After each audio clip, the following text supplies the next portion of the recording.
Bonsoir à toutes et à toutes. Merci à vous d'être là, si nombreuses et nombreux. Ce soir, nous avons le plaisir et l'honneur de recevoir Danielle Mérian, qui est donc assise à mes côtés, avocate honoraire, une grande militante au service des droits humains tout au long de son existence, je crois. D'abord en luttant contre la torture, contre la peine de mort, pour des conditions d'incarcération dignes et humaines, en particulier en Afrique de l'Ouest. Pour des centres de soins aux torturés, et puis je suppose que j'oublie des choses. Aujourd'hui, en tout cas, surtout à ce titre-là que vous êtes là, militante à SOS Africaine en danger, une association qui lutte contre l'excision et les mariages forcés en Afrique, comme le nom l'indique. Sachant qu'aujourd'hui encore, l'excision et plus généralement diverses formes de mutilation génitale sur les femmes sont pratiquées dans bien des pays du monde, notamment en Afrique subsaharienne, au Moyen-Orient, mais aussi en Asie du Sud-Est et puis aussi dans certains pays européens. Et comme le titre de la conférence l'indique, c'est la triste réalité, près de 200 millions de femmes encore sont excisées aujourd'hui dans le monde, ce qui est vraiment énorme. Sachant que c'est une pratique ancestrale, donc qui remonterait à une tradition de plus de 6000 ans, initiée par les pharaons en ancienne Égypte, sachant d'ailleurs qu'en Égypte, elle est toujours pratiquée sur 87% des femmes. En fait, il y a certains pays, comme par exemple la Somalie, où 98% des femmes sont excisées, ou la Guinée, 97%, ou Djibouti, 93%, etc. Bon, là, c'est les chiffres de l'UNICEF de 2016, je ne sais pas si ça a beaucoup changé, peut-être vous nous direz, mais j'ai peur que ça reste très très important. Sachant que ça va être variable, notamment selon les ethnies. C'est vrai qu'au Sénégal, par exemple, on constate que les Wolofs ne pratiquent pas l'excision. En revanche, ce serait plutôt les Beux, les tout-couleurs, les Soninké ou les Malinké, que donc effectivement, selon les ethnies, les traditions, les mutilations sexuelles sur les femmes sont pratiquées ou pas. Et apparemment dans toutes les classes sociales, que ce soit dans un milieu rural ou un milieu urbain, et dans un milieu cultivé ou peu cultivé, d'après ce que j'ai pu constater. Sachant que la France est le premier pays, je crois, à avoir intenté des procès contre les mutilations sexuelles sur les fillettes, sachant qu'en vertu du code pénal français, la mutilation est un acte criminel, donc il n'a pas été nécessaire d'écrire une loi spécifique. Mais il a fallu quand même lutter un peu, notamment la Commission pour l'abolition des mutilations sexuelles a obtenu que les procès d'excision soient jugés devant la Cour d'assises depuis 1983 en France. Dans le cadre de la protection de l'enfance, les professionnels de l'enfance sont soumis à un devoir de signalement. Voilà. Par contre, il a fallu attendre 1997 pour que ces pratiques soient reconnues comme une mutilation par l'OMS, donc au niveau international. Il y a eu quand même quelques petites avancées, puisque, en tout cas, en théorie, en 2003, l'ensemble des pays membres de l'Union africaine ont signé un protocole condamnant officiellement les mutilations sexuelles et les interdisant. 18 États africains, dont la Somalie, mais qui pourtant pratiquent encore, comme on l'a vu tout à l'heure, comme je l'ai dit, on a introduit l'interdiction dans sa constitution en 2012. Mais le problème, c'est qu'elle est toujours pratiquée, comme les chiffres l'indiquent, et que donc malgré toutes les interdictions dans différents pays, même des interdictions constitutionnelles, force est de constater que la pratique n'a pas du tout disparu. Sachant que le paradoxe, et c'est là-dessus que je souhaite problématiser un petit peu, c'est que ce sont en général les femmes qui exigent, voire réalisent cette mutilation sur leurs filles, et que ce sont les femmes qui, semble-t-il, peut-être, y seraient les plus attachées. Parfois, on voit des hommes qui effectivement résistent et les femmes qui trouvent ça tellement essentiel. Et donc, la question, c'est bien sûr de savoir, mais pourquoi est-ce que c'est par soumission aux hommes? Est-ce que c'est pour leur plaire? Est-ce que ce serait pour devenir réellement femme en vertu d'un rite initiatique traditionnel? Est-ce que ce serait pour des raisons morales, pour empêcher les femmes de sombrer dans le plaisir, le péché, l'infidélité, la débauche, et peut-être sauver leur honneur et l'honneur de la famille? Ou bien, je pense que c'est pas exclusif, est-ce que c'est pour faire partie de la communauté, parce que effectivement, ça fait partie des traditions ancestrales. Donc plein de points d'interrogation. Pourquoi cela perdure-t-il? Et puis aussi, notamment dans le cadre de votre action militante, comment lutter? Est-ce qu'on peut être un peu optimiste aujourd'hui quant à la lutte contre ces mutilations envers les femmes? Voilà, je vous céderai la parole. Bonjour à tous. Merci d'être venus écouter une conférence sur l'excision, que je considère comme un crime contre l'humanité, et ce que vous allez entendre n'a rien de drôle, donc je vous remercie d'être venus. Je proposerais peut-être aux dames qui sont un petit peu isolées là de se rapprocher si elles veulent bien, parce que ça m'éviterait de... Je pourrais parler moins fort si vous êtes un peu plus seuls. Voilà. Merci beaucoup. Ce sont les pharaons qui ont inventé ce crime d'excision. Il y a au moins 6000 ans. On le sait parce qu'on a une momie qu'on a datée de 6000 ans et qui est excisée. L'excision, c'est l'ablation du gland du clitoris. L'objet politique de l'excision, c'est de rendre les rapports sexuels très douloureux pour les femmes, afin que madame ne trompe pas monsieur, qui lui est polygame, chercher l'erreur. Le Coran est muet sur cette question, mais on fait croire aux musulmans que Allah veut l'excision. Un Dieu très miséricordieux ne peut pas vouloir que la moitié de l'humanité torture l'autre. Mais comme ils ne peuvent pas lire l'arabe, on peut les tromper.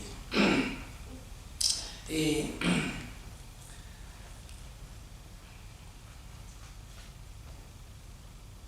on trompe toujours les petites filles qu'on excise.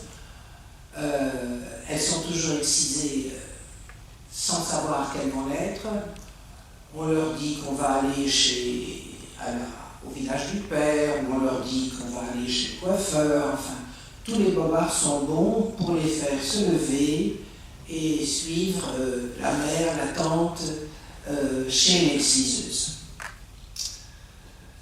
Elles sont excisées dans la brousse, toutes avec la même lame, tout le groupe de jeunes filles avec la même lame. Beaucoup meurent d'excision, pas d'excision, elles meurent d'hémorragie dans la brousse. Et pour les survivantes, commencent des douleurs quotidiennes. C'est 20 minutes pour faire pipi parce que ça brûle. C'est des règles extrêmement douloureuses pendant 8 jours, à ne pas mettre un pied par terre. Et c'est un vrai problème de santé publique dans des pays où ce sont les femmes qui travaillent de leurs mains. Quand une de mes adhérentes qui a rendez-vous chez moi me téléphone pour me dire qu'elle ne pourra pas venir, je n'ai pas besoin de lui demander ce qui lui arrive, je sais qu'elle a ses règles. Et je prie le bon Dieu quand je assiste à l'Office français de protection des réfugiés et apatrides, à l'entretien, je prie le bon Dieu que ce ne soit pas le jour de leurs règles. Elles meurent aussi beaucoup en couche. Le docteur Pierre Foldès, qui est l'urologue français qui a mis au point il y a une trentaine d'années la réparation du clitoris, m'a expliqué que lorsque l'on coupe le gland du clitoris, le membre féminin, qui est aussi long que le membre masculin, se colle sur l'os du pubis. Et quand la tête de l'enfant se présente, la vulve ne bouge pas. Les accouchements durent des heures et des heures. Toutes m'ont dit que c'est tellement atroce qu'il vient un moment, elles n'en peuvent plus, ou elles n'ont plus qu'un seul désir, mourir, pour que ça s'arrête. Ce sont donc toutes des survivantes, mes adhérentes, puisqu'elles ont toutes eu des enfants. L'une d'elles m'a raconté que sa sœur aînée a été enceinte 8 fois, a accouché 8 fois, 8 fois le bébé est mort. La maman est vivante. Dans quel état psychique peut-elle être une femme qui a porté 9 mois, 8 fois un enfant, qu'à cause de l'excision, elle n'a pas réussi à sortir vivant? C'est ça l'excision. Ça n'est pas seulement des rapports sexuels insupportables, c'est tout ce que je suis en train de vous raconter. Une fois qu'elles sont excisées, elles sont bonnes à marier. Donc leur père les vend aux plus offrants des riches marchands polygames en quête de chair fraîche.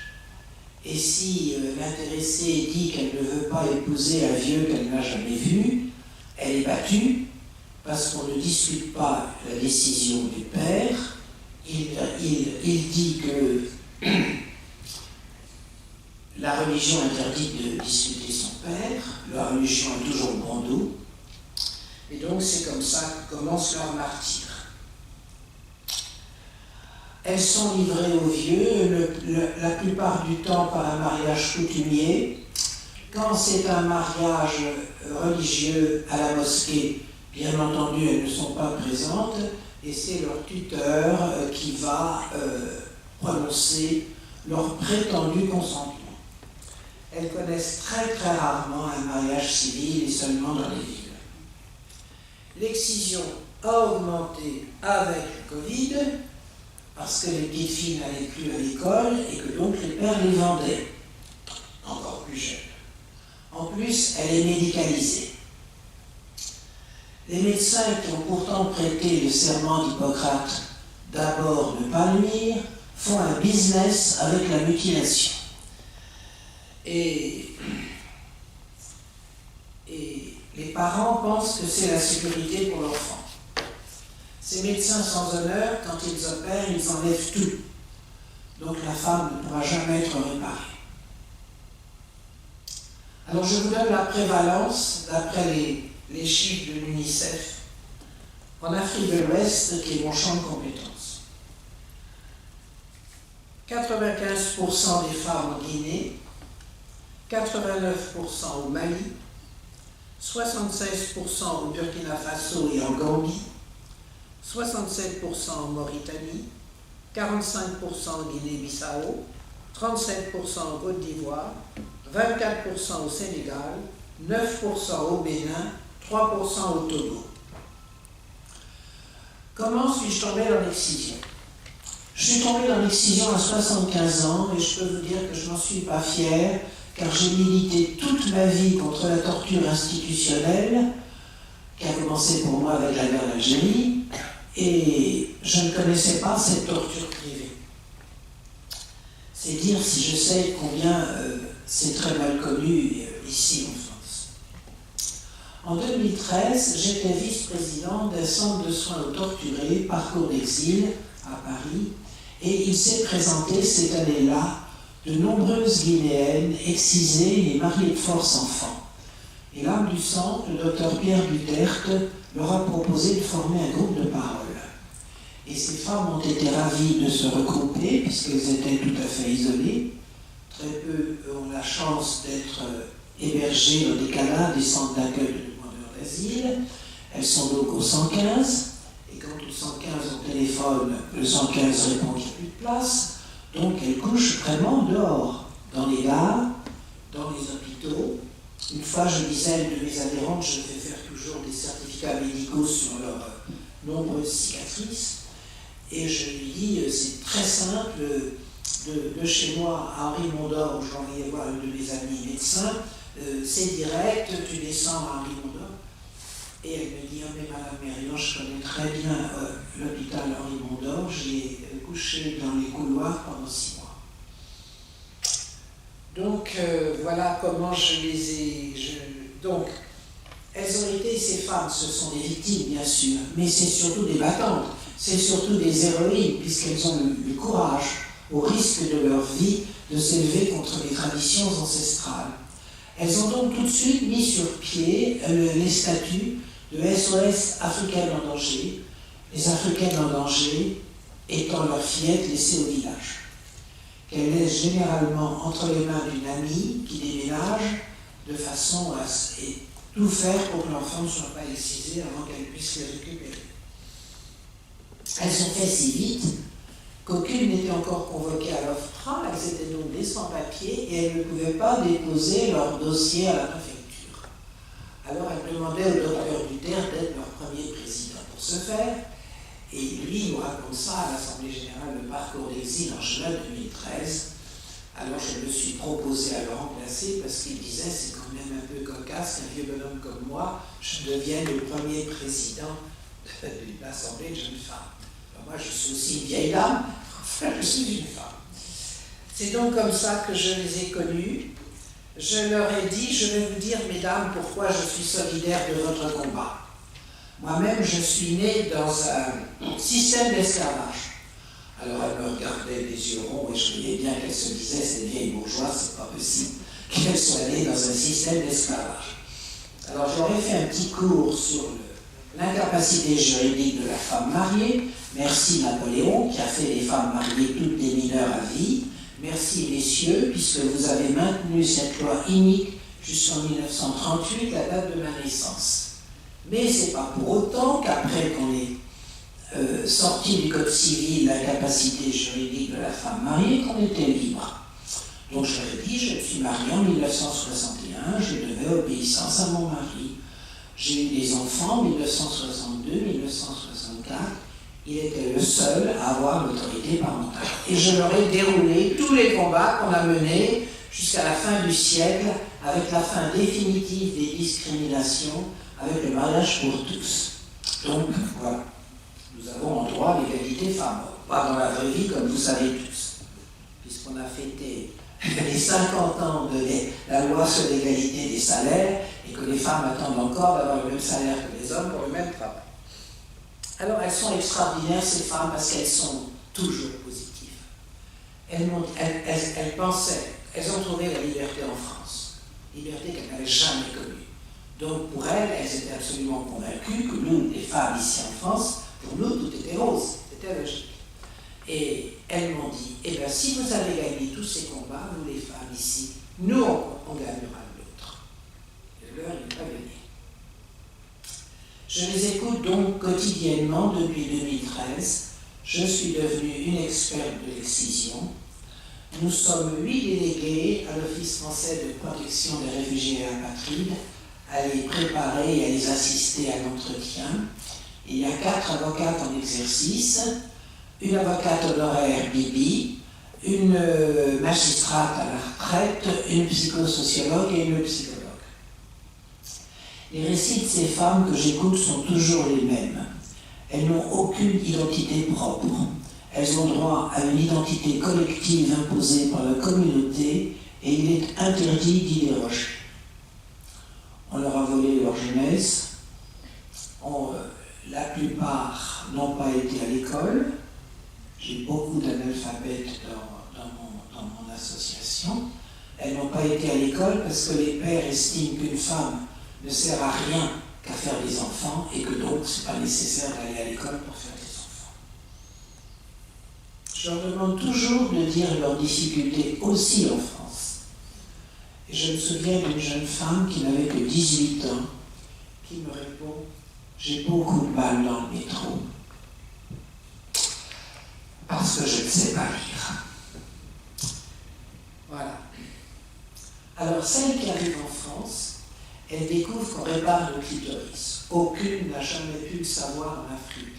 J'ai assisté une étudiante en 4e année de médecine qui arrivait de Conakry, qui fuyait le mariage forcé. Elle ne risquait pas de savoir qu'on réparait le clitoris, puisque, alors que la loi l'interdit, mais ça ne dérange pas le gouvernement, les médecins de l'hôpital général de Conakry font un business de l'excision, donc elle ne risquait pas de savoir qu'on réparait le clitoris. Et quand mon ami le Dr Foldès, quand la loi a changé en Guinée, s'est précipité pour apprendre la technique à ses confrères, il a découvert avec ahurissement que ces salopards, le mot est fort, mais à mon avis bien insuffisant, vivaient de la mutilation. Donc il leur a dit, si vous les mutilez, je ne vais pas vous apprendre à les réparer. Et il m'a dit, je ne mettrai plus jamais les pieds en Guinée. Et donc, je les réunis tous les mois. Après notre réunion où on dit ce qu'on a fait en Afrique depuis un mois, ce qu'on a fait en France depuis un mois, la prochaine fois, je leur dirai, je suis venu parler de l'excision et de SOS africaine en danger à l'Université populaire d'Amiens. Voilà, entre autres. Et Et donc, leur sujet, une fois que nous avons arrêté la réunion et qu'elle commence leur groupe de parole, leur sujet, c'est toujours la réparation. Celles qui sont réparées expliquent à celles qui ne sont pas réparées comment ça se passe. Et je me souviens qu'une fois, je disais, nous allons clôturer pour que vous puissiez commencer votre groupe de parole. Et une jeune femme voulait absolument parler pour que ce soit dans le procès-verbal que nous diffusons dans toute la France à toutes celles qui ne peuvent pas venir en région parisienne à nos réunions.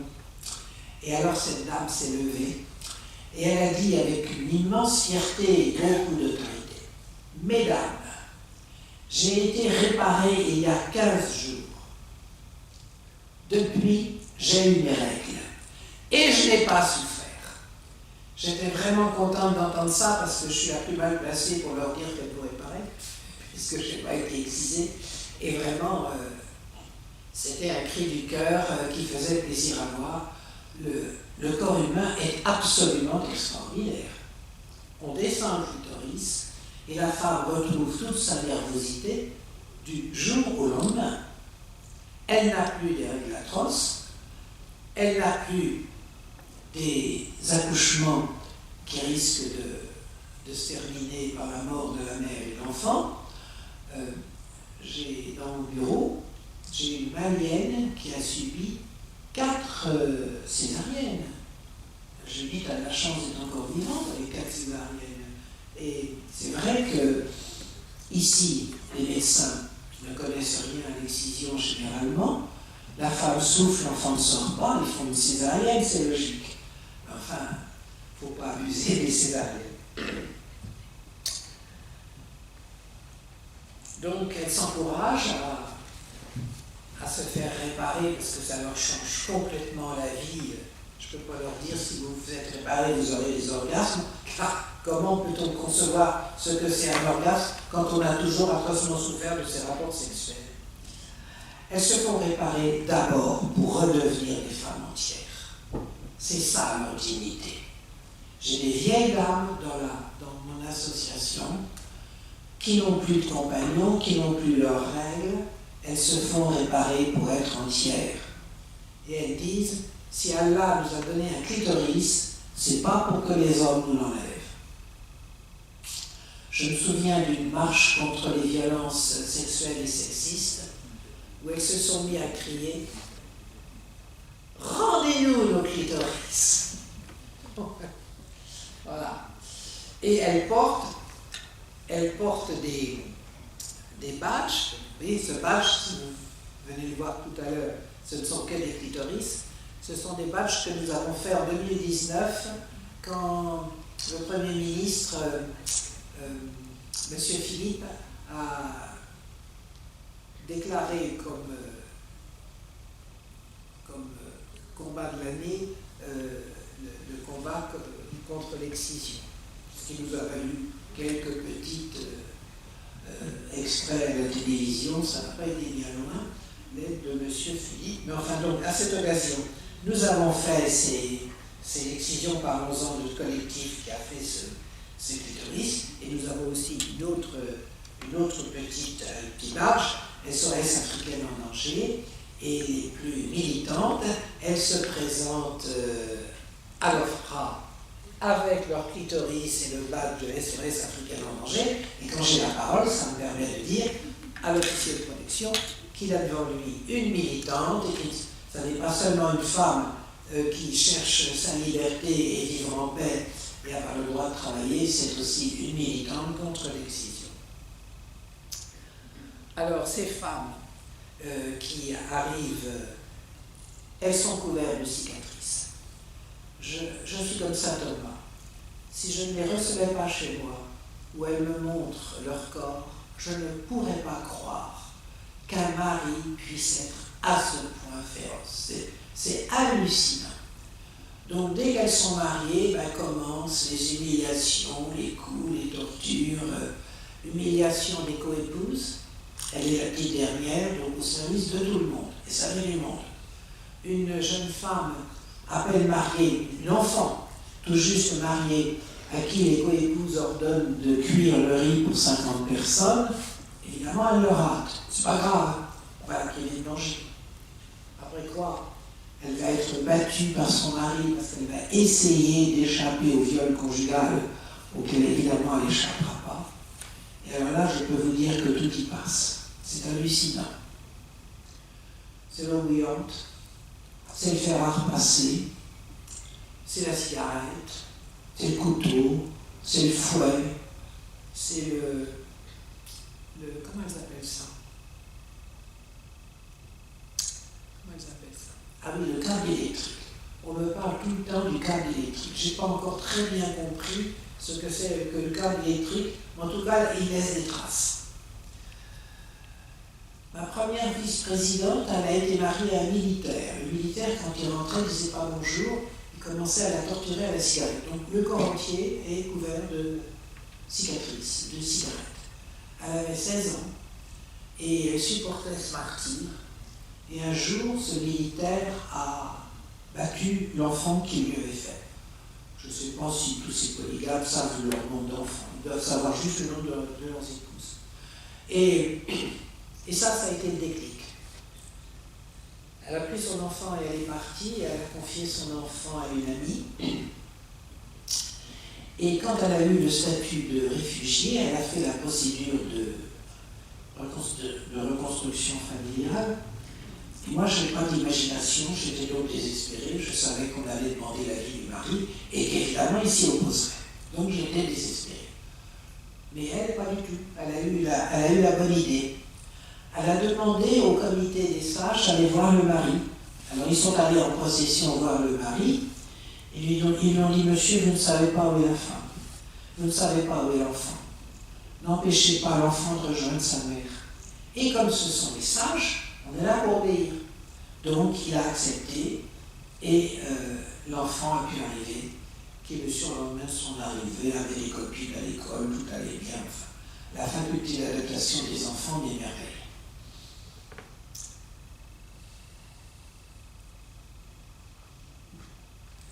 La femme est une chose, elle n'est pas un être humain. C'est une chose qui appartient au mari. Il a tous les droits. C'est ça ce que pense la communauté. Elles n'ont absolument pas le droit de retourner chez leurs parents. Quand elles le font parce qu'elles sont trop torturées pour dire que ce n'est pas possible, qu'est-ce que fait le père?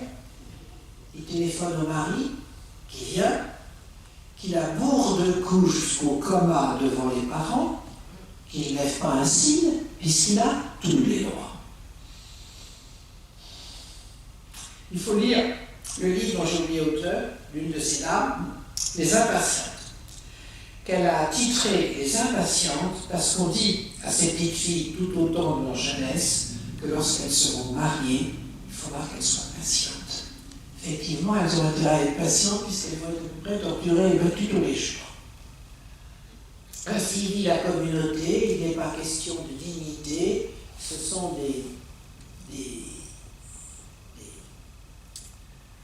des sociétés de l'honneur où on ne connaît absolument pas le droit à la dignité. Donc ces jeunes femmes, quand elles s'élèvent contre les traditions ancestrales, elles déshonorent, entre guillemets pour moi, la famille, le village, l'ethnie. Et donc, si une jeune femme en pleine forme meurt d'une mort subite la nuit suivante, personne n'est dupe, tout le monde est satisfait, elle a été punie, elle a été étouffée entre deux oreillers ou empoisonnée. Comme elle est musulmane, elle est enterrée le lendemain. Il n'y a pas de police judiciaire pour les femmes. C'est ni vu ni connu pour les assassins. Quand elles arrivent en France, elles ont subi parfois un parcours migratoire particulièrement pénible. Elles ont été violées par le passeur, ça fait partie du prix. Elles ont été torturées en Libye. Elles ont été soumises à la traite. Elles ont été enfermées dans des lieux de prostitution. Je peux vous dire qu'elles sont polytraumatisées. Et quand je vois qu'elles peuvent rire ensemble, je vous assure que je suis contente et fière de m'occuper d'elles. Alors, quelles sont les lois auxquelles elles sont soumises? Tous les pays d'Afrique de l'Ouest, pour complaire à l'Europe, et obtenir des subventions, ont modifié leur loi pour qu'elle se rapproche un peu de ce qu'elle descend. Donc, interdiction de l'excision, interdiction du mariage des mineurs. Et tous ces gouvernements, pour ne pas dire tous ces dictateurs, pratiquent une totale impunité.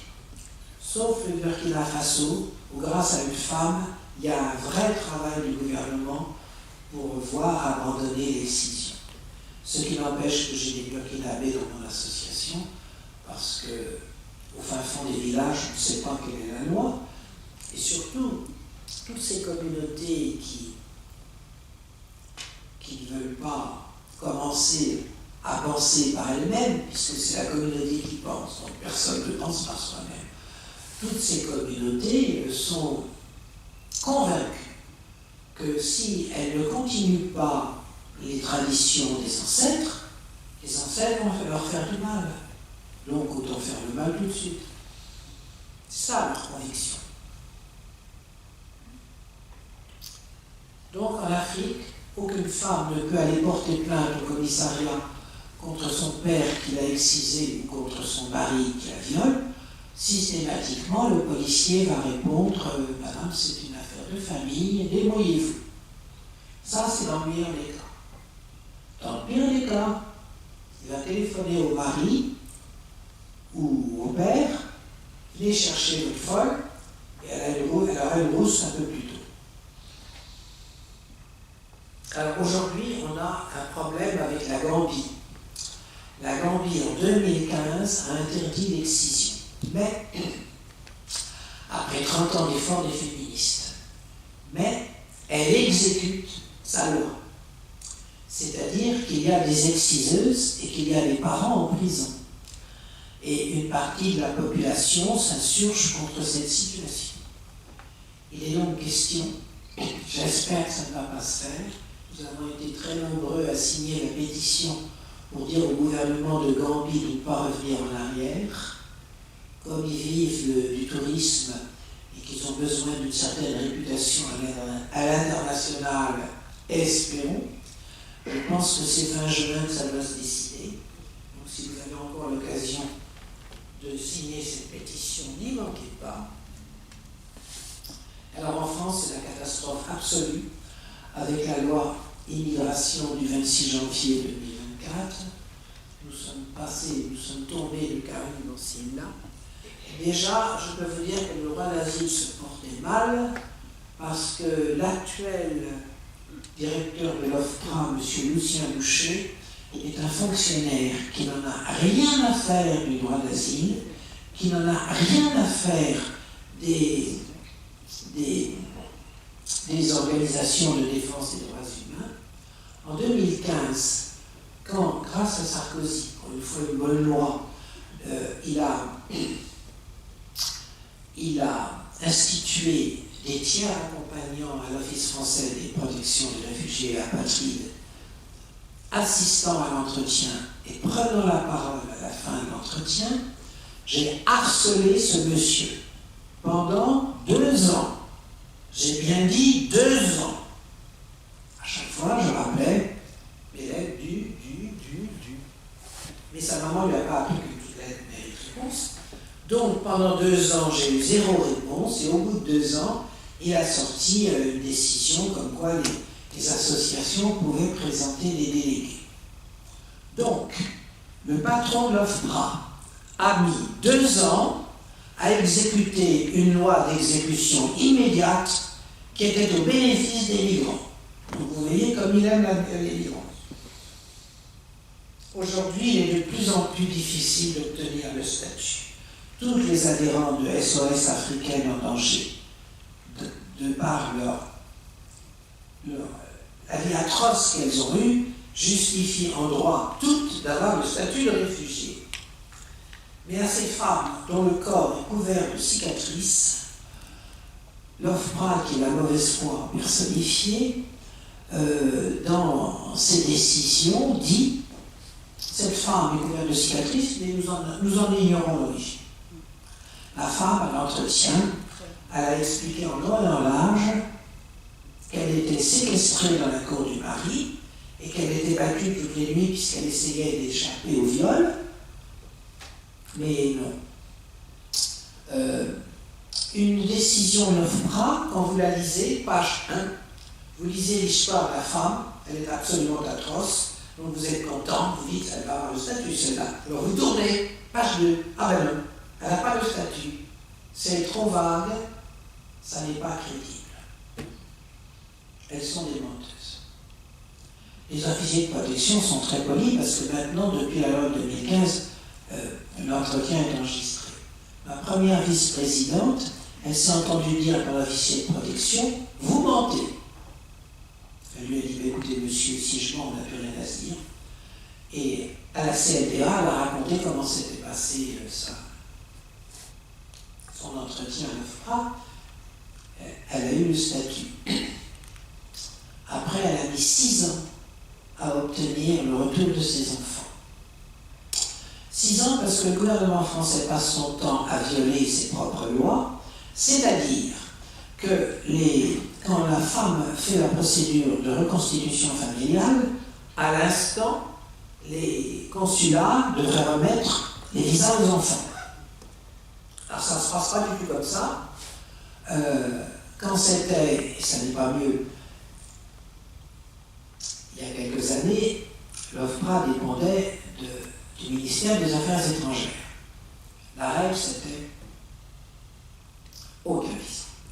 Maintenant que nous dépendons du ministère de l'Intérieur, c'est pas mieux, c'est toujours aucun visa. Et je peux vous dire que moi-même, j'ai essayé par 2 fois avec 2 ambassadeurs pour les droits de l'homme. Je pensais que les ambassadeurs pour les droits de l'homme, c'était plus important que, par exemple, l'ambassadeur du Cameroun à Yaoundé. J'ai adopté un Camerounais que j'ai fait sortir des grilles de renseignements généraux. C'est un intellectuel de haut vol qui a risqué sa peau parce qu'il voulait faire un colloque sur les droits des victimes. Donc c'était forcément l'étranger qui lui avait mis cette mauvaise idée dans la tête. Et après des interrogatoires douloureux, un jour on lui a rendu son passeport en lui disant c'est bête à 30 ans de mourir si jeune. Donc il a compris qu'il n'avait plus qu'une chose à faire, quitter le Cameroun. Donc ces femmes, elles mettent des années à obtenir le visa. Et ma première vice-présidente, ça lui a pris 6 ans. Alors il ne faut pas se tromper, parce qu'on est dans un état de droit. Donc à toute décision prévoit un recours. Et c'est difficile aussi de leur expliquer, par exemple, à ces femmes qu'il ne faut pas aller en cassation, ça ne sert à rien, que les cours de cassation ne s'intéressent pas aux faits. On leur propose un recours, elles ont envie d'y aller. Bon, il y a des recours qu'il faut faire. Donc il faut faire tous les recours quand on recherche à obtenir un visa pour les enfants. Ça peut être des recours de 15 jours, il faut vraiment être extrêmement attentif. Elle a mis 6 ans, je l'ai accompagnée au tribunal administratif de Nantes qui est compétent pour ce genre de problème. Et je n'oublierai jamais quand on lui a donné la parole ce qu'elle a dit, j'en ai les larmes aux yeux. Elle s'est levée et elle a dit au magistrat, avez-vous des enfants? Moi, je n'ai pas vu les miens depuis 6 ans. C'est sa maman qui a élevé ses jumeaux. Le mari était mort, alors au moins on n'avait pas à avoir besoin de l'autorisation du mari. Mais on trouve tous les prétextes pour leur refuser. On leur dit que les actes de naissance des enfants sont inexacts ou qu'elles ne sont pas les mères des enfants. Ou on leur dit que l'acte de décès du mari est mal fait ou incomplet. Tout y passe, bref, ça dure 6 ans. Donc, bon, c'est un scandale. Nous avons beaucoup de scandales. Alors, comme je vous le disais, à l'OFPRA, on est de mauvaise foi. Elles sont couvertes de cicatrices qu'on n'en connaît pas à l'origine. En bon sens, quand une femme est couverte de cicatrices, est-ce que ça ne justifierait pas en soi qu'elle soit protégée? Bon, ben, c'est pas ce que pense l'OFPRA. Donc en 2023, on a constaté qu'on avait de moins en moins de statuts octroyés par l'OFPRA. Par exemple, ce qui était automatique quand elles sont réparées, on sait que si on les renvoie dans leur pays, quel que soit leur âge et leurs conditions, elles peuvent avoir 50 ans, elles peuvent être docteurs en philosophie, elles seront réexcisées par la famille. Eh bien, maintenant, l'OFPRA se mettait à dire que c'était pas certain qu'elles soient réexcisées. Et la Cour nationale du droit d'asile, la CNDA, qui est donc la Cour d'appel pour les décisions administratives de l'OFPRA, s'était mis aussi en 2023 à rendre des arrêts sur ordonnance. C'est-à-dire qu'elle signifiait à ces dames que, compte tenu que l'OFPRA avait tellement bien expliqué à quel point elles ne sont pas crédibles, que c'était vraiment pas la peine de les entendre. Et pour celles qui avaient la chance encore d'être convoquées, la CNDA pratique des quotas. Encore un scandale, les magistrats sont là pour dire le droit, ils ne sont pas là pour faire les quotas. En fait, la CNDA fait des quotas, c'est-à-dire qu'elle ne donne le statut qu'à 20% des demandeurs d'asile. Si donc ma patiente, elle est dans une audience où il y aurait par exemple 2 personnes qui auraient une histoire encore pire que la sienne, ces 2 personnes vont avoir le statut et elle ne l'aura pas, alors qu'en droit, elle le justifie pleinement. Voilà. Alors évidemment, la CNDA ne dit pas qu'elle pratique des quotas. Elle ne le dit pas, elle le fait. Alors, avec la nouvelle loi d'Armatin arrangée par le Conseil d'État, il y a entre autres que la CNDA maintenant va statuer à juge unique. Donc il est évident qu'on est beaucoup moins intelligent à 1 qu'à 3. Bon.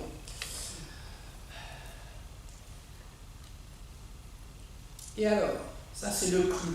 J'espère que le Conseil d'État, le tribunal administratif d'abord, fera sauter ça. La carte de séjour maintenant peut être refusée par le préfet à une personne qui a le statut. Pourquoi ? Parce que l'intéressé n'aurait pas obéi à une OQTF une obligation de quitter le territoire. Or, moi, j'ai plein de jeunes femmes qui ont été refusées à l'OFPRA, refusées à la CNDA, et qui sont revenues à l'OFPRA parce qu'elles s'étaient faites réparer. Bien évidemment, après la décision de la CNDA, elles ont une OQTF, qu'on ne donnait même pas la peine d'ailleurs de leur signifier.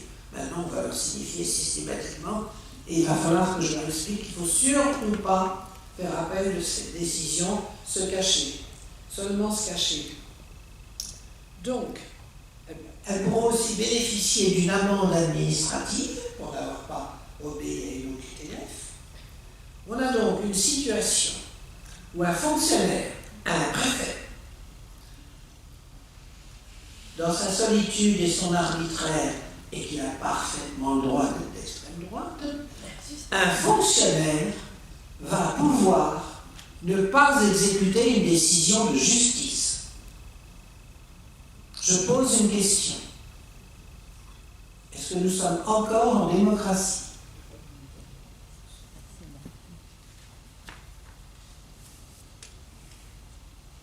Alors, dans les jouissances de la loi du 26 janvier, on peut être une menace pour l'ordre public. Comment ça ?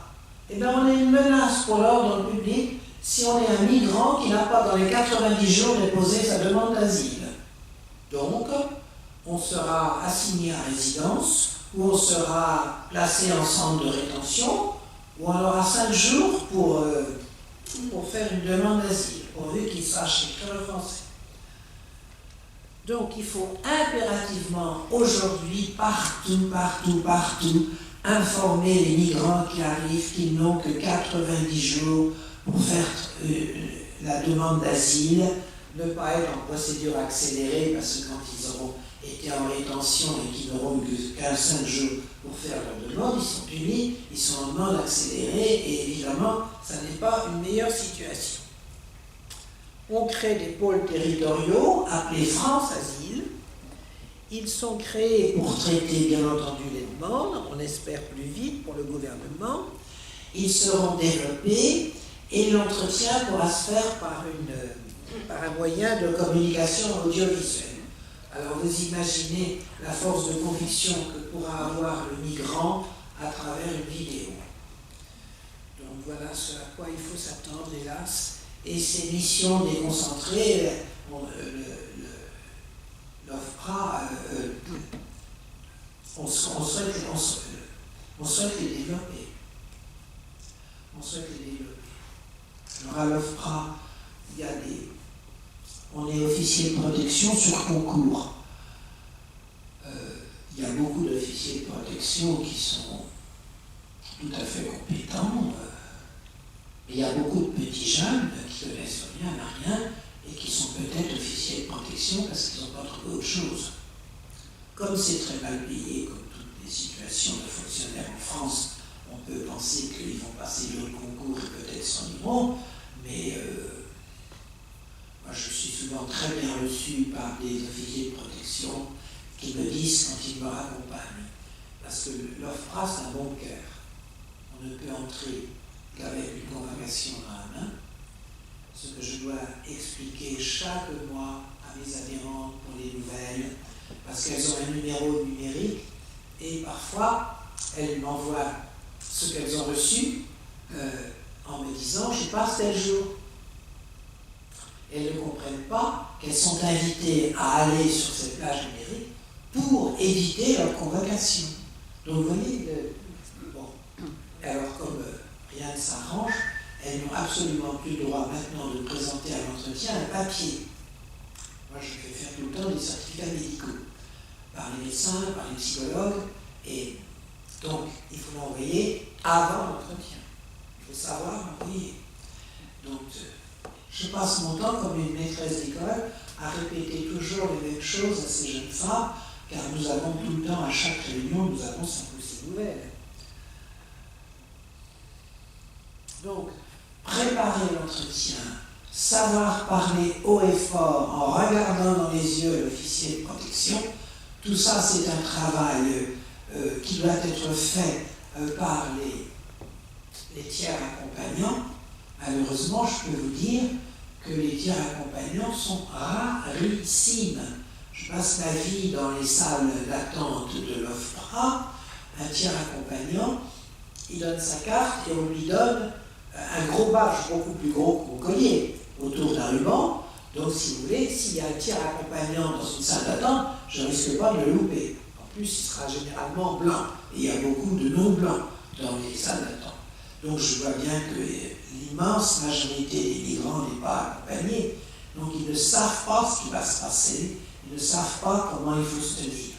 Alors nous préparons les femmes que nous avons en charge, soit chez nous quand elles sont en région parisienne, soit par téléphone quand elles sont au fin fond de la France.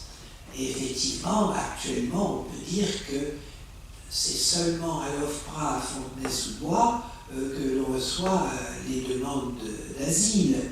Alors quand vous venez de Marseille, de Grenoble, de Pau, ils arrivent fatigués à l'entretien, ils ont passé la nuit dans le train souvent. Alors, quand nous les préparons à l'entretien, moi je préparerai toute personne qui arrivera chez moi, même si elle n'a pas les moyens d'adhérer 5 €, jamais je ne laisserai tomber une femme dans cette situation. Alors, la première chose qu'on leur apprend, parler haut et fort comme je suis en train de le faire. Regardez droit dans les yeux celui à qui on parle. Et je leur dis, je te supplie de te mettre devant une glace, de te parler comme si tu parlais à l'officier de protection, et si tu veux bien, de gueuler ce que tu as à lui dire. Il faut que vous soyez maîtresse de l'entretien. Il ne faut pas que vous subissiez l'entretien. Par exemple, elles vont dire « mon père me bat » ou mon mari me bat. Il ne faut pas dire ça, parce qu'il n'y a aucune chance qu'elles aient le statut. Il faut dire quand, comment, pourquoi, avec quelles insultes, à quelle heure, etc. Développer, on leur apprend. Je leur dis toujours, si ce n'est pas développé, vous aurez un refus, on va dire c'est trop vague, c'est pas crédible. Alors, on leur apprend aussi que la question essentielle, la seule question qui compte, c'est qu'est-ce que vous craignez, madame, si on vous renvoie dans votre pays. Alors qu'on leur fait tout raconter. On leur fait raconter le parcours migratoire, qui peut être horrible. Elles ont été torturées en Libye, elles ont été renversées en Méditerranée et sauvées par les Espagnols ou les Italiens, ou par les vaisseaux qui ont le droit, bien lentement, hélas, de sauver les migrants en mer. Donc, on leur fait raconter tout ça, ce qui évidemment les trouble, parce que c'est toujours très difficile de se remémorer des choses horribles. Moi, quand je fais des dossiers, parce que je fais aussi des dossiers pour l'OFPRA, pour celles qui n'ont pas encore fait le dossier, je demande toujours que ce soit une femme qui les interroge et que ce soit une femme qui les traduise. Ce sont des droits, il faut les utiliser. Mais comment pourrait-elle le savoir? Comment pourrait-elle le savoir? Dans le dossier OFPRA, il n'est pas marqué que l'on peut demander. Bon, vous voyez, c'est quand même très important pour parler de vos règles, de vos accouchements et du viol de votre mari, vaut mieux devant une femme. J'en vois qui s'écroule. Alors dans ce cas-là, l'officier de protection dit « Madame, voulez-vous faire une pause ou voulez-vous arrêter ?» Bon, c'est parfois très très dur. Donc on leur explique qu'il faut qu'elles préparent une longue réponse sur « Qu'est-ce que vous craignez, madame, si on vous renvoie chez vous ?» Il faut qu'elles disent qu'elles craignent de retourner en enfer, parce que leur vie est un enfer, et surtout d'être tuées, parce qu'elles expliquent que combien de fois elles se sont entendues dire par leur cher mari, auquel elles essayaient d'échapper, « Je te tuerai, je vais te tuer ». Et quand elles se sont échappées, ils sont fous de rage. Donc ils disent à tout alentour et à tout le village, « Je la tuerai si je la retrouve ». Et elles ont des frères et sœurs qui leur téléphonent en disant « Surtout ne reviens jamais parce qu'ils te recherchent. » Et c'est pas pour leur faire des bisous. Donc on leur apprend tout ça dans l'espoir que ça va marcher, qu'il faut des détails, Et puis, ça n'est pas l'officier de protection qui prend la décision. Parce qu'il y a eu aussi de la prévarication à l'OFPRA, il y a eu des officiers de protection qui ont vendu des statuts, donc ils n'ont plus la signature. C'est la hiérarchie qui décide. La hiérarchie, dans le meilleur des cas, elle aura lu juste la page du récit dans le et puis elle est aux ordres de M. Darmanin. Donc voilà pourquoi on a tant de déceptions, parce que moi je mets les petites croix quand je sors d'un entretien, et il y a des entretiens dont je suis persuadé que la personne va avoir le statut, qu'elle a très bien répondu, puis elle n'a pas le statut. Elle n'a pas le statut parce que la hiérarchie n'a pas envie de donner beaucoup de statuts. Donc c'est vraiment difficile et il faut vraiment aider les migrants à savoir préparer leur entretien parce que c'est vraiment difficile.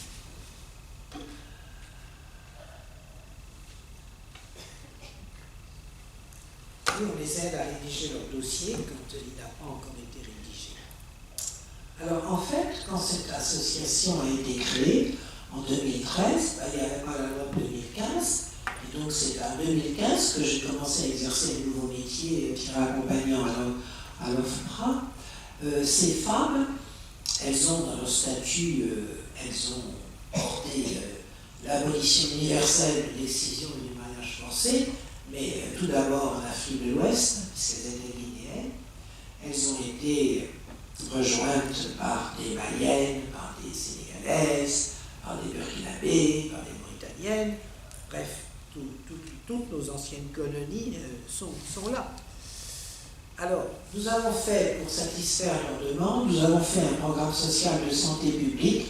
Nous voulions faire rouler 10 school bus américains, des school bus américains parce que c'est des camions qui sont faciles d'entretien, qui peuvent supporter le chaud et le froid, et les transformer en moitié en dispensaire pour aller soigner les femmes et les fillettes là où il n'y a pas de route et où ils peuvent rouler au fin fond des villages les plus éloignés, et moitié en cybercentre pour montrer à ces populations qu'ailleurs on a abandonné l'excision.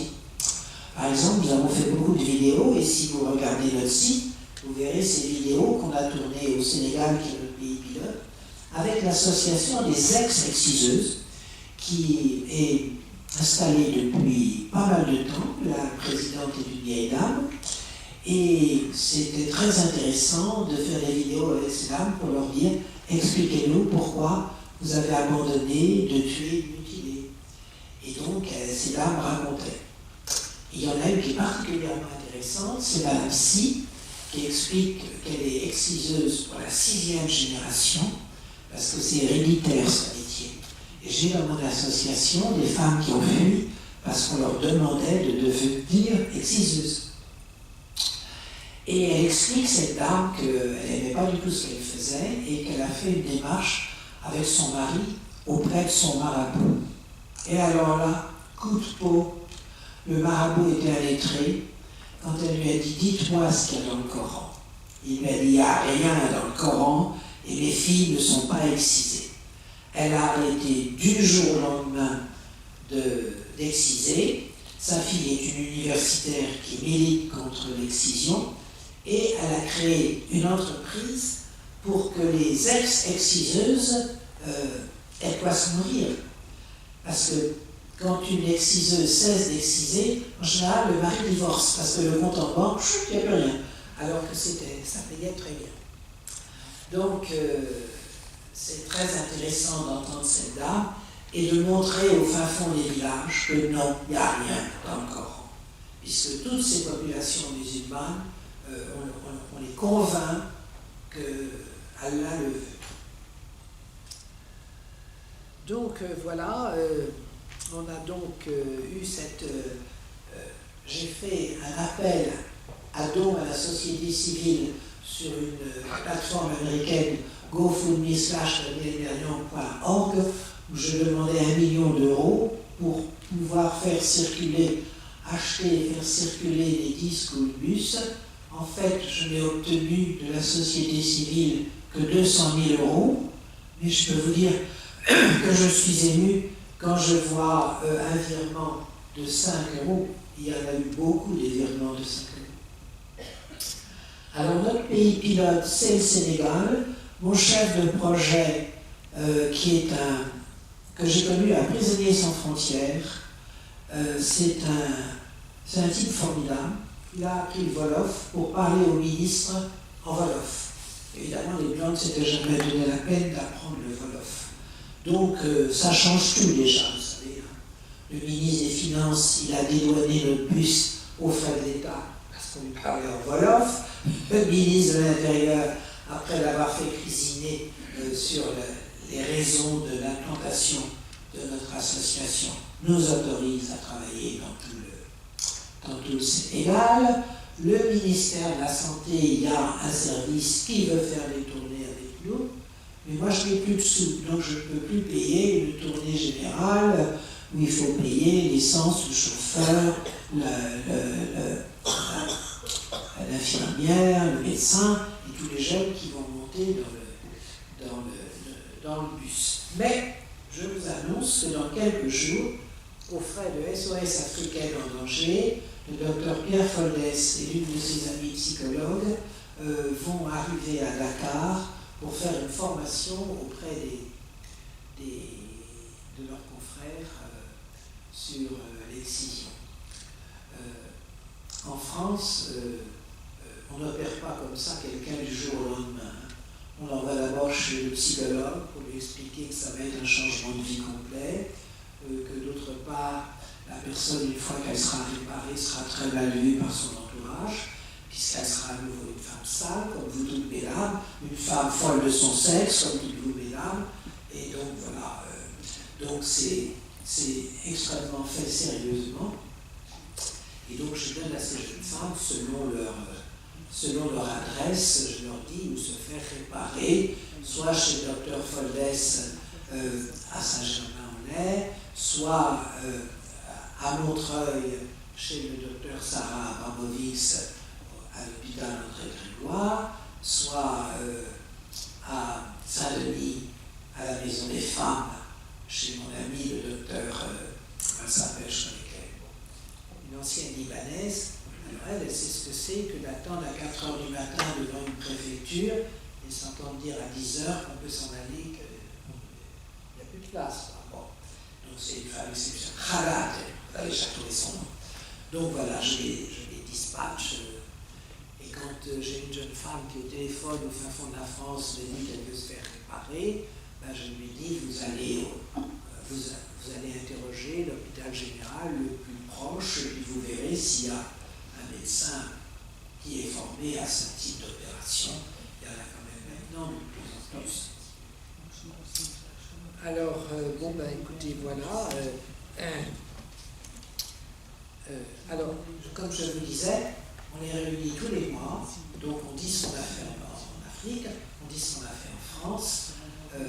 Je refais une leçon perpétuelle sur l'art de savoir se tenir dans l'entretien. On reprend donc tout le temps les nécessités de l'entretien.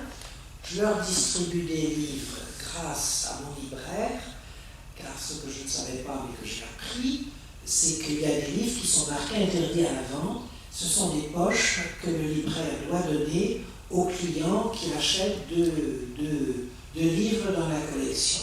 Alors les poches, c'est toujours d'excellents livres. Quand ce sont des polars, ils ont été vendus à 4 millions d'exemplaires, ce sont d'excellents polars. Pour apprendre l'orthographe, il n'y a rien de mieux que de lire. J'ai une amie qui a été dans l'édition qui me donne des livres pour les enfants. J'ai de très beaux livres pour les enfants. Et j'ai une voisine qui travaille au dictionnaire Robert et qui me donne des Robert. Elle va me donner des Robert de 2023 maintenant qu'on est alors ça, quand il y en a une qui a un dictionnaire, elle est hautement contente. Voilà, alors on participe à différents collectifs. Excision Parlons-en. Je vous raconte comment est née Excision Parlons-en. Excision Parlons-en est née en même temps que nous en 2013 du fait d'un jeune journaliste, Louis Guinamard, qui au Caire découvre et tombe de sa chaise que toutes les Coptes sont excisées. Jésus-Christ n'a pas dit mutilez-vous les uns les autres, le prophète non plus d'ailleurs. C'est un véritable scandale que depuis donc 6000 ans au moins, les Égyptiennes soient toutes excisées et que toutes les Coptes soient excisées. Ça, je suis. J'en veux beaucoup au curé. C'est inimaginable. Voilà encore, on doit avoir peur des ancêtres. Donc Excision Parlons-en est donc né en même temps que nous. Ce jeune journaliste, quand il est revenu, il a donc informé et il a dit ce serait bien que donc on se groupe en collectif toutes les associations de défense des droits humains qui s'occupent d'excision, dont le GAMS qui a fait un travail considérable en Afrique. Le GAMS belge est particulièrement utile et donc toutes ces associations, c'est des associations blanches. Il n'y a que mon association, la blanche c'est moi, et toutes les adhérentes sont des victimes. Donc nous sommes uniques sur la place, si j'ose dire.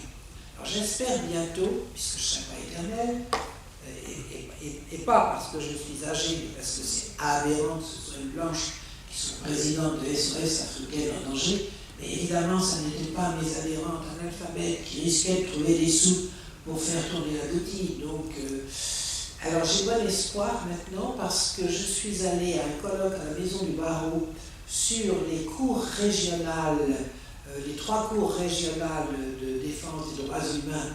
Donc, je ne pas son nom, à Strasbourg.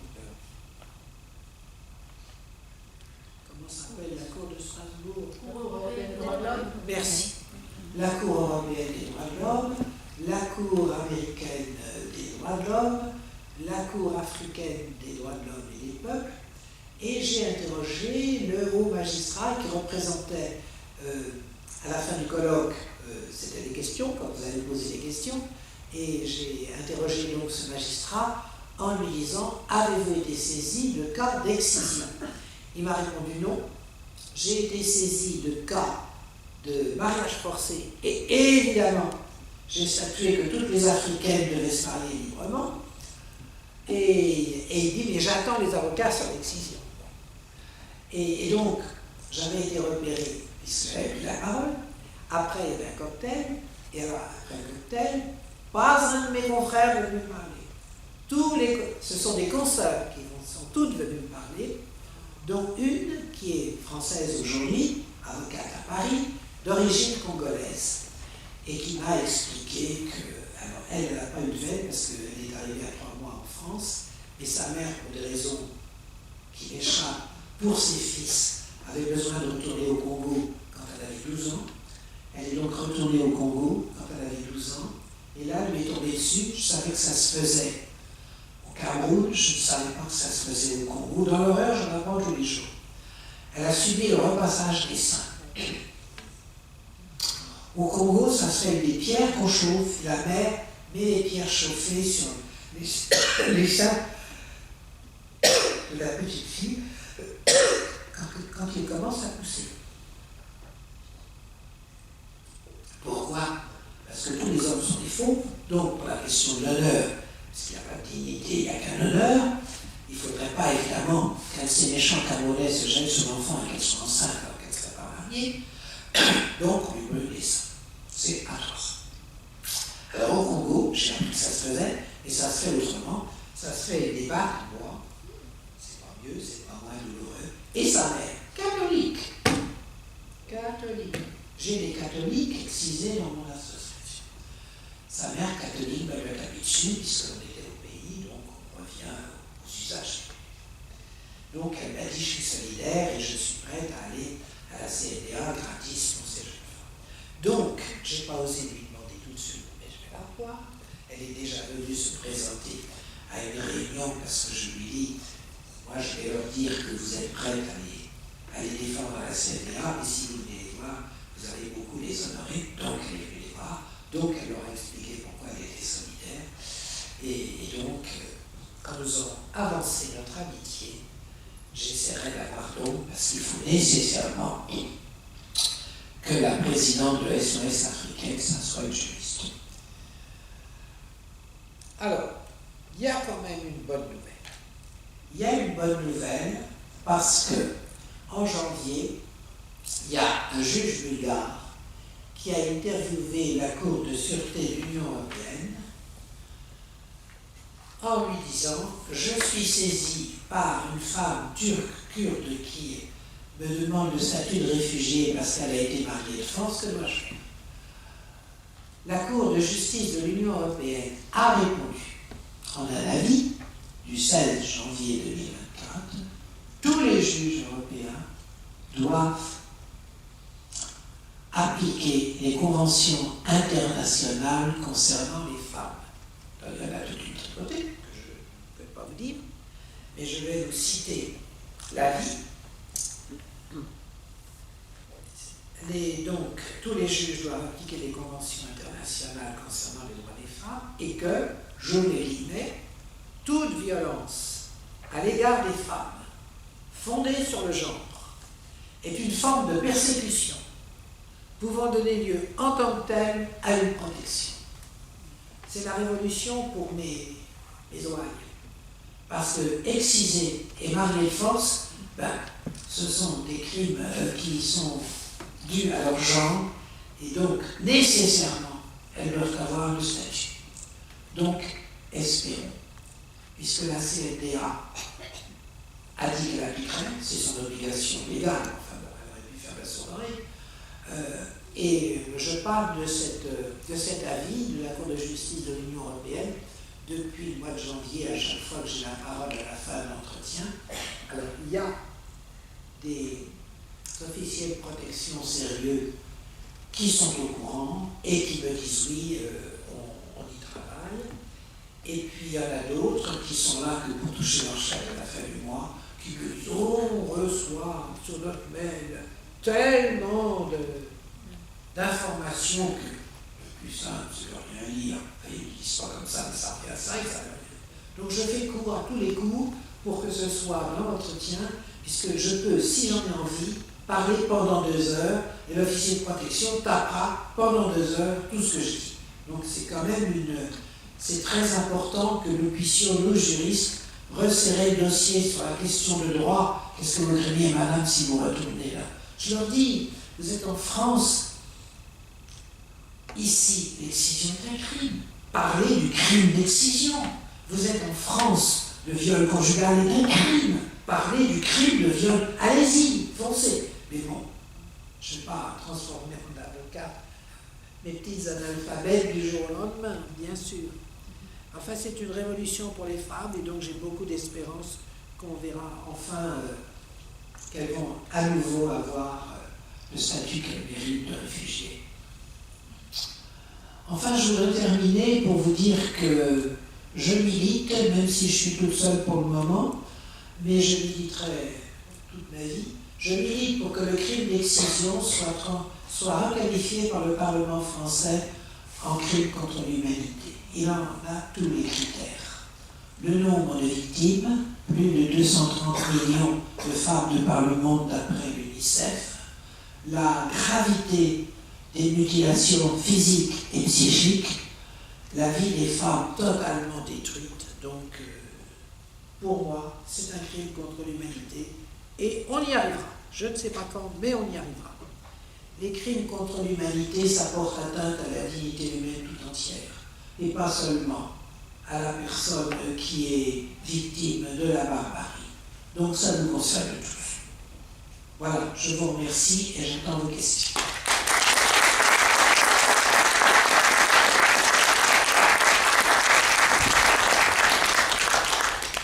Merci beaucoup, je pense qu'il va y avoir des questions. Je ne sais pas où le micro déjà à Marie.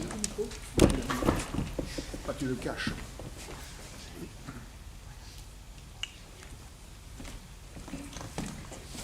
J'ai apporté des fascicules que vous trouverez, que vous pouvez vous distribuer, où vous trouverez des témoignages de ces femmes sur leur excision, sur leur mariage forcé. Je peux vous dire que c'est poignant. Quelqu'un veut distribuer? D'abord, merci pour cet exposé, fort intéressant. Je me permettrais quand même d'ajouter quelque chose, puisque vous parliez d'Égypte. Il y a une autre... C'est moi. Je me permettrais d'ajouter quelque chose, puisque vous parliez d'Égypte. Vous n'avez pas parlé parce que ce n'est pas votre sujet c'est l'Afrique de l'Ouest, mais un autre crime, c'est l'infibulation. Ah, c'est d'accord. Où on découpe, alors pour les gens qui ne savent pas, on découpe l'intérieur des lèvres, on coupe avec des aiguilles et de la sève, on laisse juste un tout petit orifice pour le passage des urines et du sang, et le soir du mariage, le mari prend son épouse au couteau. Donc, je veux dire que dès lors qu'il s'agit des femmes, il n'y a pas de limite au crime. Ah, il n'y a pas de limite.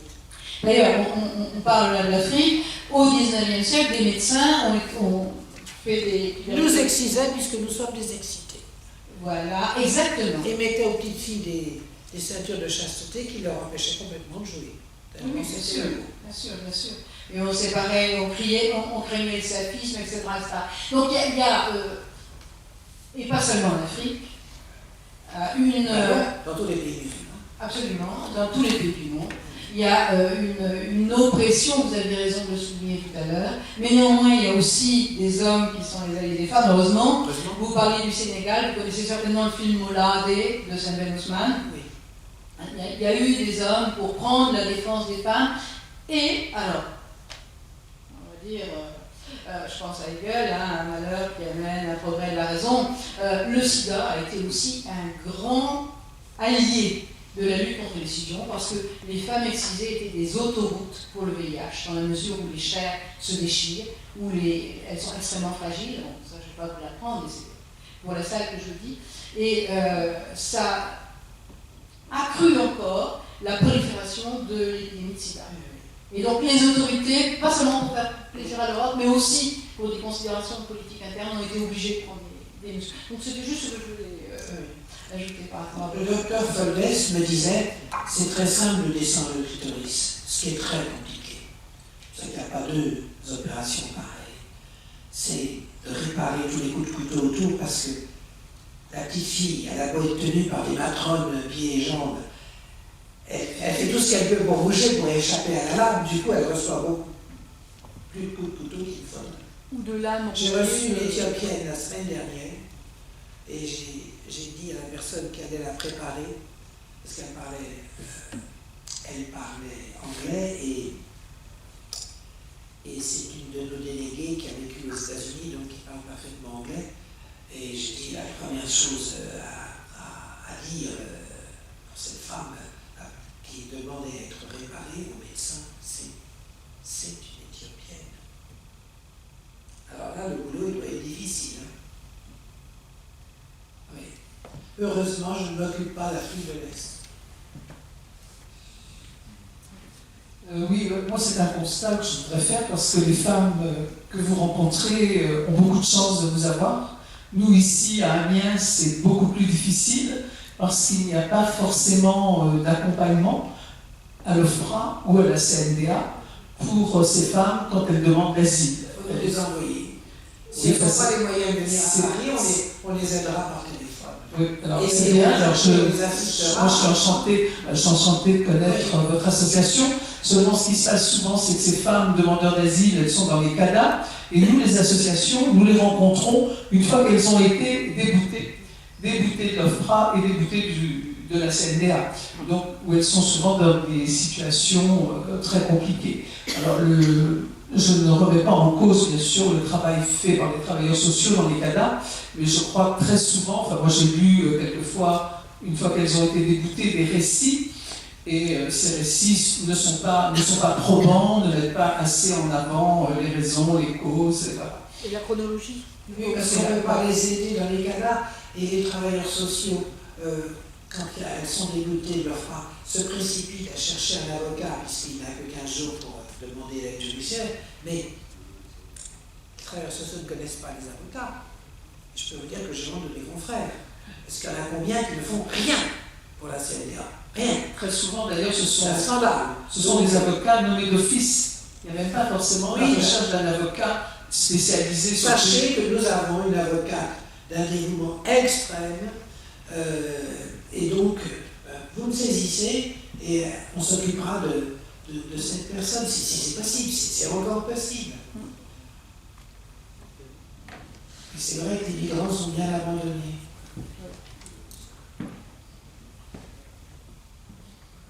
Merci. D'autres questions? Oui, d'abord, ça j'arrive là.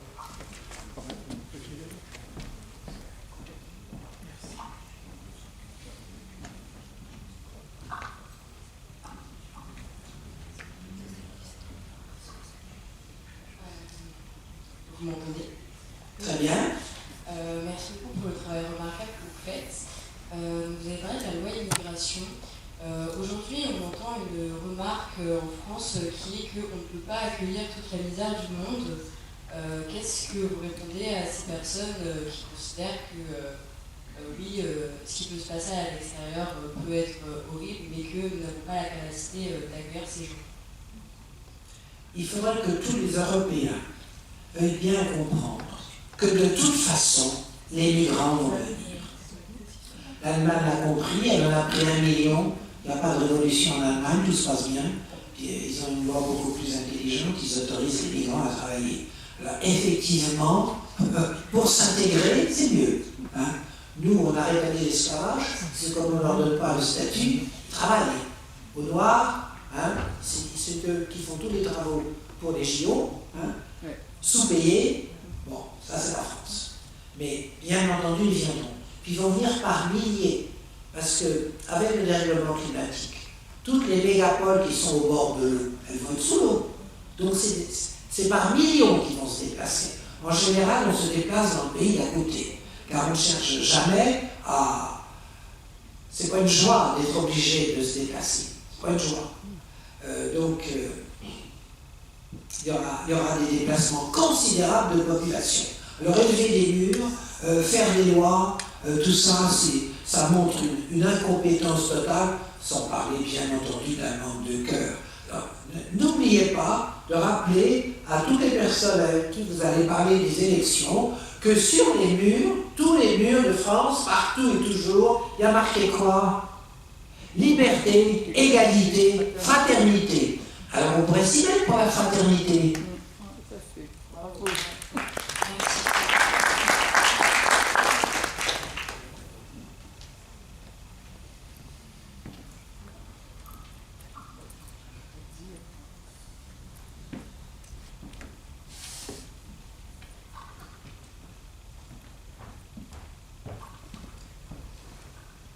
Merci de votre impressionnante conférence. J'ai une question précise. Par exemple, on sait que dans presque tous les CHU de France maintenant, en pédiatrie, il y a des UAPD, l'aide à l'enfance en danger, protection, aide à l'enfance. Mais si, est-ce que vous n'avez peut-être pas été saisi de cas comme cela, mais si on accueille donc des enfants victimes de maltraitance, mais si jamais une petite fille arrive là, est-ce que en France, donc, puisque vous nous avez dit que l'excision est aussi perpétrée en France, donc elle relève, la loi française donc va statuer là-dessus et intervenir au titre d'un crime. Comment ça se passe? En France, on compte aujourd'hui qu'il y aurait dans la diaspora africaine 120 000 Africaines excisées. Alors, il y a des excités de l'excision, et vous avez pu remarquer qu'il n'y a plus aucun procès d'assises. Pourquoi? Parce que, comme ils savent aux assises, ils n'excisent plus les petites filles quand elles sont toutes petites, parce qu'on a appris aux médecins dans les PMI à soulever la culotte de l'enfant, à dire aux parents: vous allez au pays cet été, je la revois en septembre, si elle est excisée, vous allez direct en prison. Donc les parents, ils disent dans leur famille au pays: nous on vit chez les fous, ils n'aiment pas l'excision, on ne peut pas exciser parce qu'on ira en prison. Donc qu'est-ce qu'ils font? Ils attendent que les petites filles soient au collège ou au lycée, parce qu'il n'y a malheureusement pas de contrôle sanitaire, si j'ose dire, et il y a elle est sénatrice aujourd'hui. Moi, quand je l'ai rencontrée, elle était députée. Elle n'avait toujours pas réussi à faire voter sa loi, parce que les projets de loi du gouvernement, ça passe, mais les propositions de loi des députés, il faut trouver une fourchette. Bon, bref, maintenant elle est sénatrice, et elle est de droite, si elle n'est pas d'extrême droite. Mais peu importe, moi je suis ami de tous ceux qui luttent contre l'excision. Elle voulait proposer qu'on examine les fillettes et les jeunes filles au collège et au lycée tous les 2 ans, de façon à empêcher les excisions. Bon, on n'a pas ça. Mais c'est terriblement tabou. C'est terriblement tabou. C'est tabou partout, toujours et tout le temps. Hein. J'ai eu une adhérente qui a eu la chance d'échapper à l'excision parce que sa mère a accouché quand son mari commerçant n'était pas là. Entre mari et femme, on n'en parle pas. De toute éternité, la femme doit savoir qu'elle doit faire exciser sa fille. Or, la maman, elle avait perdu une fille d'hémorragie, sa première fille, à cause de l'excision, elle ne voulait pas perdre la deuxième. Donc, elle ne l'a pas excisée. Le mari rentre, il voit qu'il a une petite fille, il est convaincu qu'elle est excisée, c'est une ethnie qui excise tout de suite. Il la marie. Lendemain du mariage, le mari la traîne par les cheveux: vous m'avez vendu une femme sale. Aussitôt le mari téléphone à l'exciseuse. La chance pour cette jeune femme, c'était un samedi ou un vendredi, je ne sais plus. L'exciseuse n'était pas libre avant le lundi. La maman, ça fait partie des dommages collatéraux, a vendu des moutons du mari, puisqu'une femme en Afrique ne possède rien, c'est le mari qui possède tout. Et sa fille a pris l'avion, c'est comme ça que cette jeune femme a échappé à l'excision. Et la maman, qu'est-ce qui lui est arrivé? Le père l'a mis en dehors de la cour, va mourir où il voudra de faim. C'est ça les problèmes, c'est que quand les mères aident leurs filles à se sauver, en rétention, elles sont jetées à la porte par les maris. Donc alors vous imaginez comment ces femmes sont traumatisées avec tout ce qu'elles ont vécu et avec le fait que quand elles s'échappent, c'est maman qui m'a trinqué. C'est horrible. C'est horrible. Ma ma vice-présidente, dont les enfants, les 2 jumeaux, ont été élevés pendant 6 ans par sa vieille mère, cette vieille dame, qu'est-ce qu'elle voudrait la faire venir pour vivre avec eux? C'est radicalement impossible. Une vieille dame, probablement analphabète, n'aura jamais un visa. Merci le gouvernement français. Oui, c'est un sentiment que j'ai. Enfin, j'ai vu passer en permanence associative une maman qui avait été excisée et donc qui n'avait pas pu obtenir le statut de réfugié à cause de ça, qui était par contre maman de plusieurs fillettes.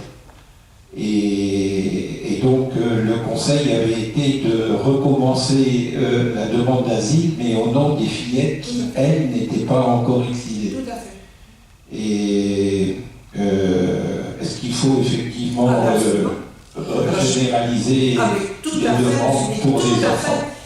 Alors, les mamans qui ont vécu l'enfer n'ont pas le statut.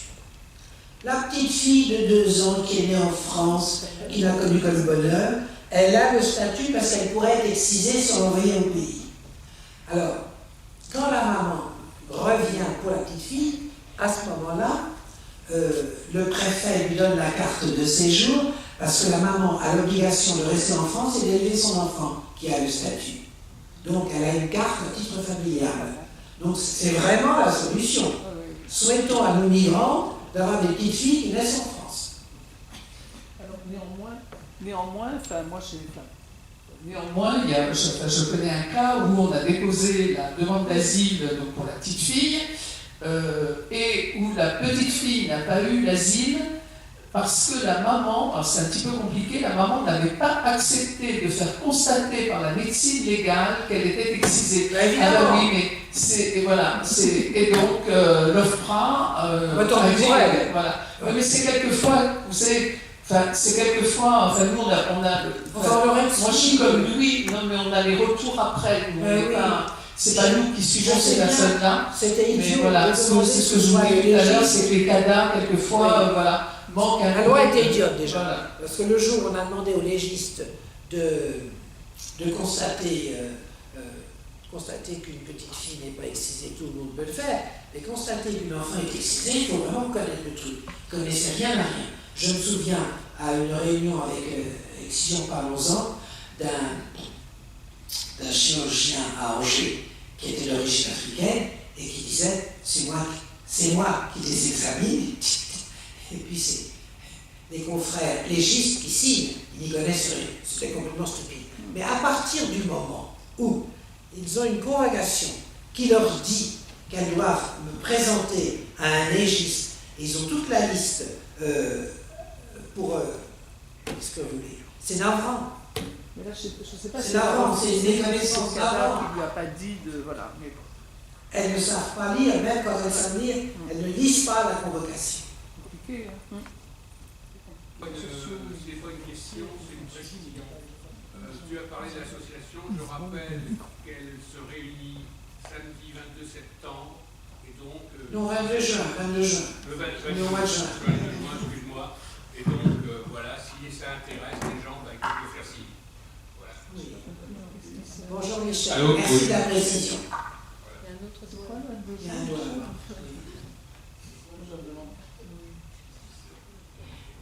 Bonjour, oui. Alors, je sais que la situation des femmes en Europe n'est pas encore tout à fait satisfaisante, mais il semble que depuis un siècle et demi, il y a quand même des choses qui évoluent, surtout pendant la deuxième moitié du XXe siècle. Alors, je voulais savoir, de votre point de vue, comme vous connaissez bien l'Afrique, qu'est-ce qui pourrait faire évoluer la situation en Afrique, disons, les gouvernements et puis les civilisations changent de point de vue par rapport aux femmes. Alors, je ne connais pas bien l'Afrique, mais je peux dire, vous le savez tous, que tous ces pays sont gouvernés par des dictateurs, avec lesquels notre gouvernement fait l'ami-ami, et donc la loi est perpétuellement violée, puisque tous ces pays dont je m'occupe ont une loi qui dit interdiction d'excision, interdiction du mariage des mineurs. Et on excise et on épouse des mineurs. Bon, donc il faudrait que ces pays se démocratisent. Ça viendra quand? Et encore une fois, toutes ces ethnies sont terrorisées par les ancêtres. Terrorisées par les ancêtres. Et comme toujours, les hommes n'ont pas tellement envie d'abandonner. Heureusement, il y en a qui militent contre l'excision, mais ils n'ont pas normalement envie d'abandonner leurs privilèges. Parce que c'est un privilège. Ah ben d'obliger les femmes à exciser les petites filles pour que les rapports sexuels soient atroces, pour que madame ne trompe pas monsieur qui est polygame, ah oui, c'est un privilège. Alors chez nous, l'incapacité juridique de la femme mariée, 1804-1938, qu'est-ce que vous en dites de nos hommes? Et moi, à l'âge que j'ai, qui ai subi toutes les... Je n'ai pas subi, j'ai pas épousé un crétin. Mais la loi faisait que je lui devais totalement obéissance. J'ouvrais mon courrier s'il voulait bien. Il choisissait tout seul le domicile conjugal. Il m'autorisait ou non à ouvrir un compte bancaire. Moi, je me suis toujours révolté. Donc, quand il a fallu, quand on a déménagé, je descends à la première banque pour demander qu'on m'ouvre un compte courant. Le type me dit, madame, il faut l'autorisation de votre mari. Ah, je dis, monsieur, vous risquez pas de voir l'autorisation de mon mari, parce que lui et moi pensons que c'est une loi parfaitement inique et à combattre. Mais monsieur, c'est tout ça. Ou bien vous voulez de mon argent, c'est parfait, ou bien je traverse la rue et je vais chez le concurrent. Qu'est-ce qu'il a fait, le mec? Il m'a ouvert un compte tout de suite. Et ainsi de suite. Au barreau de Paris, on m'obligeait à exercer sous le nom de salarié aérien, parce qu'on oblige les avocats à porter leur nom de naissance suivi de leur nom marital. Comme vous savez, enfin, je ne sais pas si vous... Enfin, je veux dire que, pourquoi les hommes nous enquiquinent? Parce que c'est beaucoup plus facile d'avoir un nom court, par exemple Jean Racine, que d'avoir un nom compliqué, Jean-Pierre de machin chose, bon. Donc, on oblige les femmes, les médecins font pareil. Et je suis horripilé par le fait que les femmes acceptent cette situation. Eh bien, j'ai été voir le bâtonnier au bout d'un an d'exercice. Je lui ai dit, monsieur le bâtonnier, à partir d'aujourd'hui, j'exercerai sous le nom de Myriam. Il me dit, je m'interdis. Je lui réponds, monsieur le bâtonnier, si j'ai prêté serment, c'est pour n'avoir jamais à obéir à qui que ce soit. On s'est engueulé pendant une demi-heure. Qu'est-ce qu'a fait le barreau de Paris? Eh bien, il a fait pendant des années. Je suis devenu maître Myriam au barreau de Paris, je devais avoir 30 ans d'exercice. Quand on a informatisé l'homme, Dieu soit loué, les machines sont bêtes, elles ne connaissent pas le peut-être. Donc, je suis devenu Myriam, bravo, au bout de 30 ans. Mais qu'est-ce qu'on a fait? Il fallait bien que mes confrères me trouvent. Il fallait bien que les magistrats me trouvent. Alors, on avait un renvoi pendant des années de salarié Myriam à Myriam. Mais je ne supporte pas que les femmes soient toujours soumises. Mais c'est pas une obligation en plus de porter le nom du mari. La loi du chiffre qui va en deux a bien précisé que nul ne peut porter un autre nom que son nom de naissance. D'ailleurs, c'est le nom qui est utilisé pour On doit pouvoir porter le nom pour ça. Ben oui, bien sûr. Donc c'est une soumission acceptée quelque part. Ah ben, les femmes sont soumises de mon point de vue. Acceptée. Peut-être une question. Peut-être, alors pour aller dans le sens de la question qui vient d'être posée, j'ai un petit témoignage qui m'avait un peu interloqué. J'ai eu l'occasion de faire de longs séjours à Djibouti. Et là, j'ai connu des femmes, évidemment, surtout des enseignants. Et l'une d'elles, que tu as connue aussi, Anne-Marie, l'une d'elles m'a effectivement envoyé un jour un courrier m'expliquant effectivement ce qui s'était passé pour elle, puisqu'elle a été excisée. Et elle a bien dit que son père était contre et que c'est sa mère, en cachette, l'a conduit en Éthiopie, où effectivement elle a pu trouver une exciseuse et elle racontait un peu la douleur qu'elle était la sienne, mais on voit que c'est la femme, elle-même la victime, qui effectivement reconduit effectivement des traditions. Les mères pensent qu'elles ne pourront pas marier leur fille. Oui. Donc même si elles en ont souffert elles-mêmes, l'excision, elles continuent. Oui, c'est donc en cachette. Enfin, c'est quand même. Bien sûr, j'ai reçu un thésard africain qui fait une thèse sur l'excision. C'est un philosophe. Et il m'a dit, moi j'en ai marre des thèses de philosophie totalement abstraite.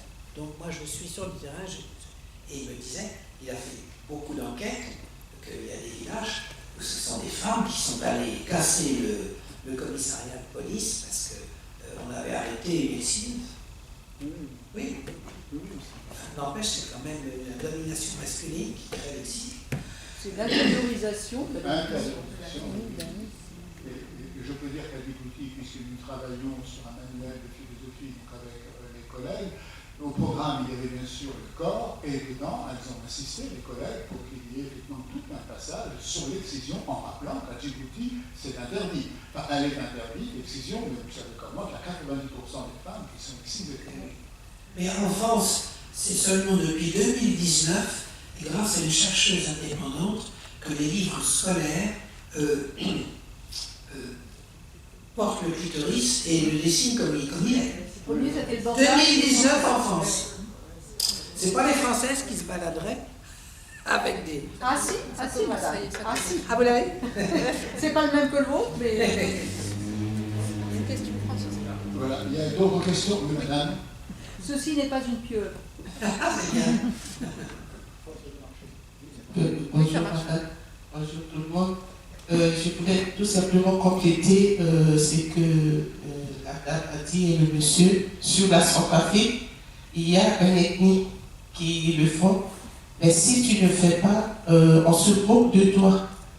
Donc c'est la conquérie des autres, des parents qu'on appelle Pachaka. Donc toi tu n'as jamais hésité et tu ne peux pas te marier. Donc c'est ça la raison que... Mais nous n'avons pas d'association en tant que telle pour les excisions en Centrafrique. C'est dommage. Merci.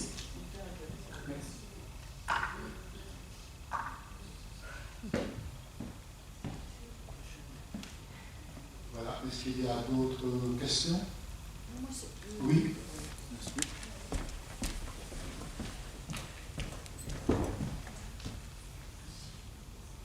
Merci. Maintenant, une toute petite question, parce que vous nous décrivez bien que le plus souvent, les femmes excisées auxquelles vous avez affaire sont analphabètes.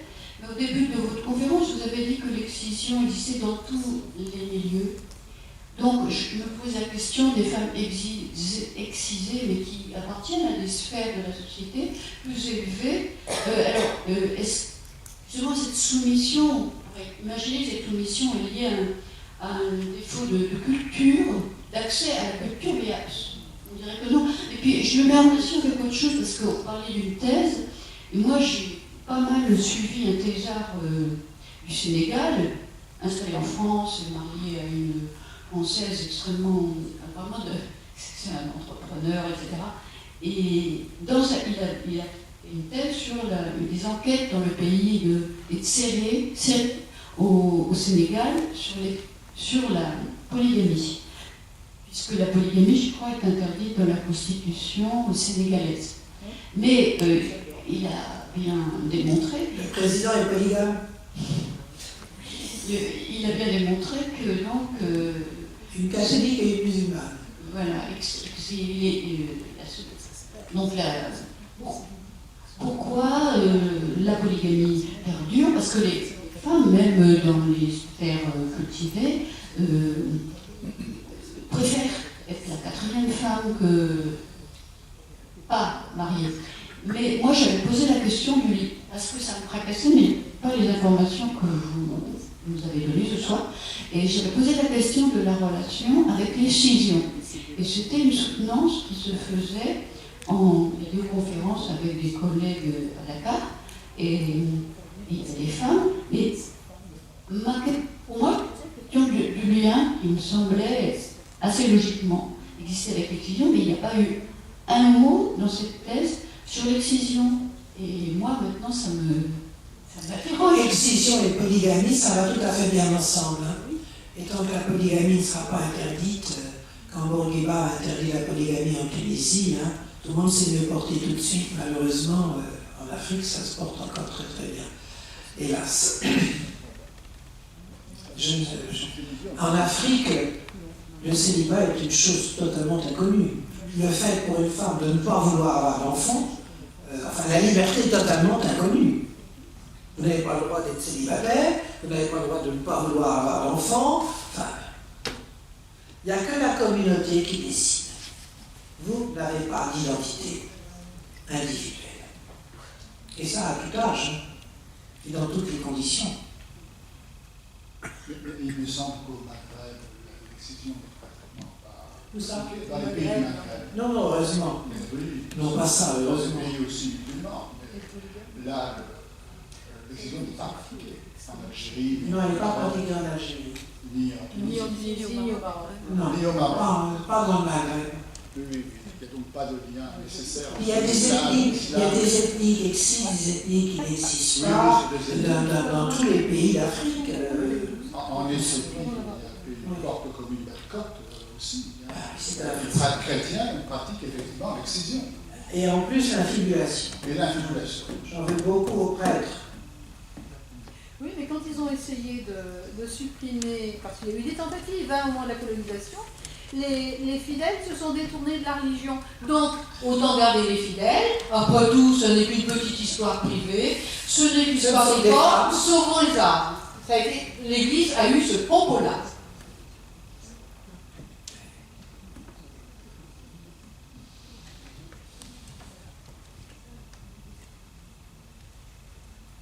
Je ne sais pas, est-ce qu'il y a d'autres questions, oui, madame? Je n'ai pas bien entendu de quel je ne sais pas si c'était un conseil d'administration, vous parliez au 22 juin. Je sais pas Ah bah attendez, je c'est vais quoi, redonner c'est la parole.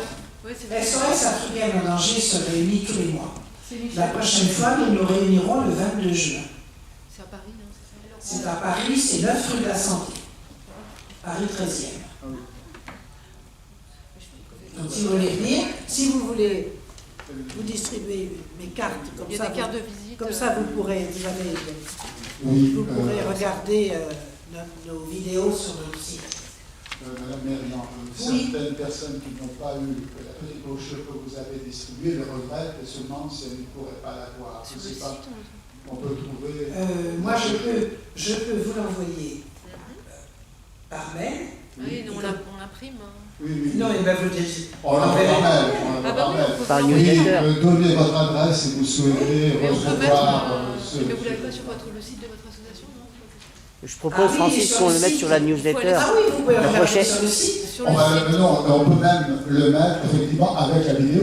Oui. Sur la newsletter Ou un lien puisqu'il est sur le site. Oui, à partir de notre Unipop pour tous nos adhérents. Demain, je l'envoie. Parfait, on va mettre un lien.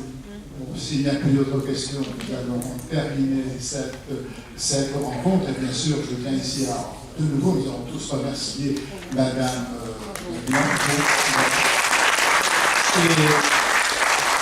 Et comme d'habitude, avant de nous quitter, je vais annoncer les prochaines rencontres. Il y en a une qui aura lieu très prochainement, qui est un peu différente. C'est une conférence de Marc-André Sellos, qui est très connu, bien, qui est un biologiste et qui est professeur au musée d'histoire naturelle. Et c'est une histoire des sols à l'intention de ceux qui le piétinent.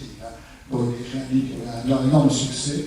Bien, et c'est le lundi 17 juin prochainement, et ça n'aura pas lieu ici malheureusement, mais ça aura lieu à la maison d'architecture. Je dis malheureusement parce qu'il risque d'avoir un problème peut-être de place, et on souhaite donc peut-être que vous recevrez l'information, que vous vous inscriviez. Et ensuite, au mois de septembre, on peut déjà sauter les vacances, il y aura là une rencontre avec Jean-Pierre Fillu, que certains d'entre vous connaissent sans doute, et c'est autour du livre qu'il a écrit, Comment la Palestine fut perdue et pourquoi Israël n'a pas gagné. Donc, et cela, cette conférence aura lieu donc le 10 septembre, et ici, cette fois-ci ici, voilà. Eh bien, et ceux qui parmi vous souhaitent recevoir les informations peuvent laisser leur adresse à la petite table là-bas la semaine. Vous recevrez nos informations. Et vous pouvez bien sûr, si vous le souhaitez, adhérer aussi à l'Université populaire. L'adhésion, c'est à partir de 2 €. Voilà. Bon, voilà, je vous remercie, vous souhaite en tout cas une bonne soirée et vous dis donc à bientôt, à la prochaine fois. Les personnes qui n'ont pas eu de fascicule peuvent venir, je vais leur donner une carte. Oui, vous pouvez avoir une carte.